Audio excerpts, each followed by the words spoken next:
streets. We got to be serving, picking up, cleaning up, locking gates, open stuff up, because the men don't want to take their rightful place. I got to fulfill this purpose. I got to do what I got to do. Come on. I got to do. Y'all seen it done before. If I bring Esther down here just for a few seconds, Esther would tell you she had to use what she had to get what she wanted. We've been doing it for years, mama. You know, working, make the money, don't let it make you. Y'all seen Players Club. So the result of all this brings into mind misery, confusion, destruction. All this comes from these people, the improper use of your people. Now, we should never establish relationships based on our own motives.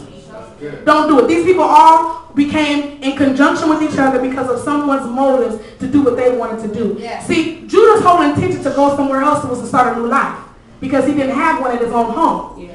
So he went from one discouraging situation to another, thinking because they don't know him, they don't know where he comes from, that it's going to make a difference, but it's not working out. And that's what we do. We think we're going to leave from one relationship and get in another one thinking it's going to do, and it don't do nothing but hurt us anymore. Right. You know them rebound relationships, and you wind up hurting them. They left confused because you're going through what you're doing. Yeah. And then you got your body parts all over the century, and all the city, everybody know your name.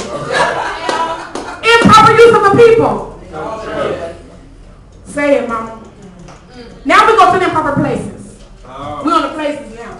I got some cities for you. My God. We all know Vegas, right? Yeah. Vegas, the Sin City. That's what they call it. We might as well call Canaan Sin City. Places. Well, the first thing was Adullam. Adullam reads as a refuge. Yes, we all know Adullam because there was the time where David hid from Saul. Right. We found it to be a refuge, right? So in this town of Canaan, there's this little city. Now, what we don't realize is that you don't run from one place of refuge to another place to resolve your problems, because where you run your problems, you get on the plane and your problems will follow you on the bus. You seem to think that you're going to run away from what your real issues are. You are never going to leave them until you face them. I wish I had David come by here, because he would tell you no matter how big he wasn't scared to face the big giant. If the problem is in your face, you can't be scared to face it, because 9 times out of 10, you created the problem. So why is that we create our own problems and want to put them in the trash? Come on. You running from it. I don't want to talk about it. Yeah. Come on. Yeah. I'm done with it. Right. I have nothing else to say. Okay. I'm not going back there.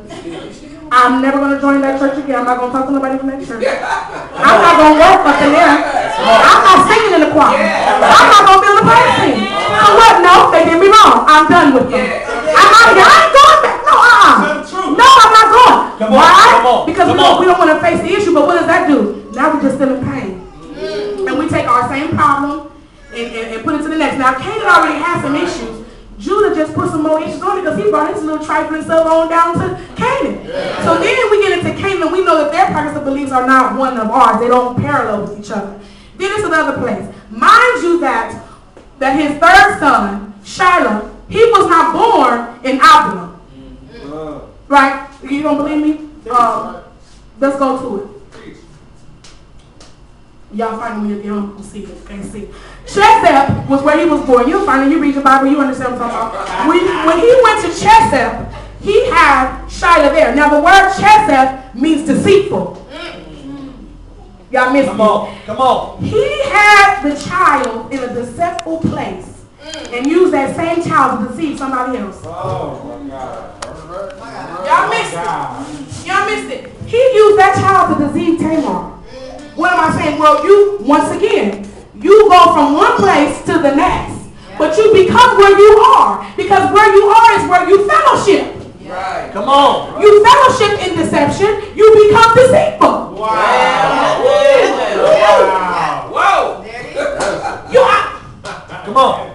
Now, what happens when you go to Vegas? All the saved, sanctified. I pull the slot machine, you pull the slot machine. What happened in Vegas? So everybody gonna say nothing. What happened in Vegas? Stay in Vegas. But take the picture and let you just wink and just do like this to let me know what I'm saying. You're with me, okay? When we go to Vegas, we have no choice but to get on the slot machine. Everybody else is doing it. Right. But when we come back, I see. We ain't supposed to be gambling. They gonna tie and it the off drinks the is money. free. They gonna tie it off the Drinks money. They oh, gonna tie it off the money. give me that Mai Tai. Run that back, cause you know the drinks is high out here. You gotta have $50 to get a little tipsy. You can't even get it. Just one more sip. Can't even get it. Yeah. But when you go to these places, you have no choice but to indulge in what is going on. So we go to the deceitful place and we begin to be deceitful. So now I'm gonna trick Tamar and I'm gonna have her, you know, I'm gonna manipulate her mind and make her think that she's getting ready to have some kids by me, but she ain't gonna have nothing. I'm gonna show her because I heard she killing up my son. So he has his youngest son in the deceitful place.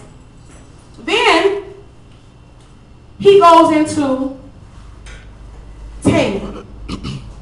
Canaan is the gateway. The gateway to the sheep shearing. We had a lady come by the chapel the other day, and she talked about gateway drugs. You know what gateway drugs are? Yeah, marijuana, cigarettes. Amen. You know, just one little drink, right?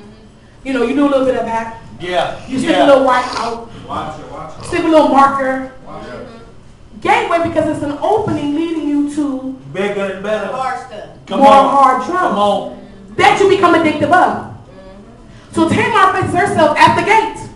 We just gonna call it the gate of opportunity. The opening right at the gate. Now, when the name came to me, when it said gateway, which is an open opportunity, I was a little worried because you mean to tell me Judah didn't realize he was entering into a world of foolishness?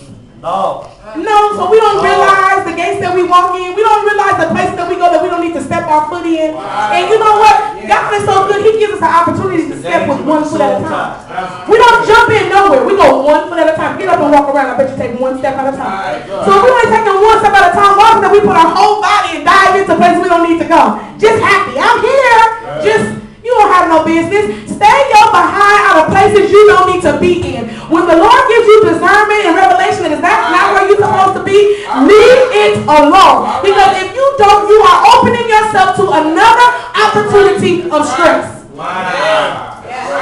Stay away from the gate. And Judah was here, I was screaming, I was saying, don't go into the light, Judah! He's at the gate. Come on. They enter into the world, they just around just having a good time. Just bouncing and just pose everywhere, just having a good time. So those are places. Now we get to the things. What are the things? And I'm almost done. Well, the first of all, the things was here. Let me tell you. His fellowship where he was and his connection with the people led to the obsessionness of sentimental things. You know how we have things that we just hold on to that we can't let go of? We still hold on to memories that were from a long time ago. We don't want to let them go. Why? Because it made us feel good. It gave us a sense of importance. It made us feel like we were worthy and we were valuable. But at the end of the day, it was nothing but a thing. It's just the thing. And how many of you know that in the use of a noun, a thing can mean a lot of things? The things run long. They can go from animals, lion, tigers, and bears, or lion. They can go from money. They can go from houses, cars, children. Come on. So now we find that the thing here is desire of choice is the wealth, power. This is all Judah wanted. He wanted the ability to say, I got this. He wanted the ability to say, this is me. Y'all didn't give me nothing back there. This is me now. Look at me now. He wanted the power and the authority to be able to stand and say, I'm not my daddy. He wanted the ability to say, I'm not like my brothers. But in essence, all he did was attach himself to things that he did not need. That's all I want to tell you. You attach